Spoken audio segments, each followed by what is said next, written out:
Maria Isabel Lopez cheated death not just once, but twice. So after surviving a harrowing car accident in California, the Pinay actress has nothing but gratitude for getting a new lease on life. She spoke to us about her shocking experience and gave us an all-access to her home where she is recovering. Narito ang exclusive agenda report ni U.S. correspondent Henny Espinosa. Ito ang Sebastopol, California, isang charming at artsy town, isang oras mula San Francisco. Dito nakatira ang Filipina actress at artist na si Maria Isabel Lopez, kasama ng kanyang asawa na si Jonathan Melrod. Kamakailan, isang karaniwang araw lang sana para sa dating beauty queen.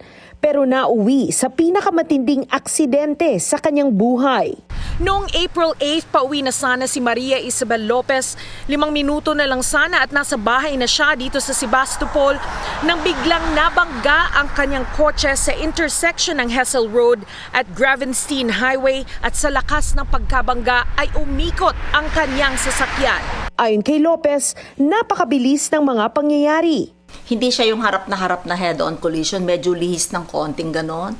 Like the first half of the car was crushed. Tapos yung kabilang car nag-spin din. I felt the excruciating pain in the lower belly where the seatbelt was. Tumawag ng 911 ang mga nakasaksi at dumating ang ambulansya na nagdala kay Lopez sa ospital. Sa unang CT scan, walang nakitang organ damage, kung kaya't nakauwi siya kaagad. Pero sumakit lalo ang kanyang tiyan kung kaya't pinabalik siya sa ER. At doon natuklasan ng mga doktor ang mas malubhang kondisyon. The same day, I had a surgery because my intestines burst. A lot of the bowels is scattered inside me. And they removed 70 centimeter of my intestine and put them together. Naging matagumpay man ang operasyon, nagkaroon pa rin ng mga komplikasyon.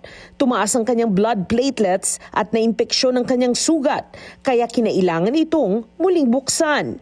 So again, I had to go through another procedure where they have to insert a needle from my back and then aspirate the abscess. I cheated that twice.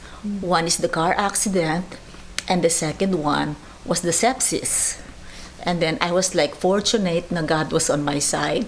Ngayon, unti-unti na siyang nakakabawi at labis ang pasasalamat niya sa kanyang asawa na siyang naging primary caregiver niya. Nakakatulong din sa kanyang paghilom ang kanilang napakagandang 4-acre property. Pinoy na Pinoy, no? Kung saan may ilang mga bahay. May saltwater pool at lavender fields. Napapalibutan siya ng napakalagong hardin, mga fruit-bearing trees, may gazebo, mga water fountain at fish pond na nakaka-relax. Sa loob ng kanilang main house, makikita ang kanyang mosaic masterpieces at iba pang mga obra na hindi pa tapos. Magiging abala rin siya sa pag-promote ng kanyang bagong pelikula, ang Diamond in the Sands.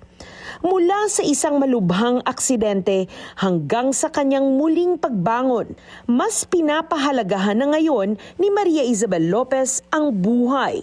Puno ng pasasalamat at pagmamahal, hawak ang ikalawang pagkakataon na hindi niya sinasayang. Para sa Agenda, Henny Espinosa, Billionaire News Channel, Sebastopol, California.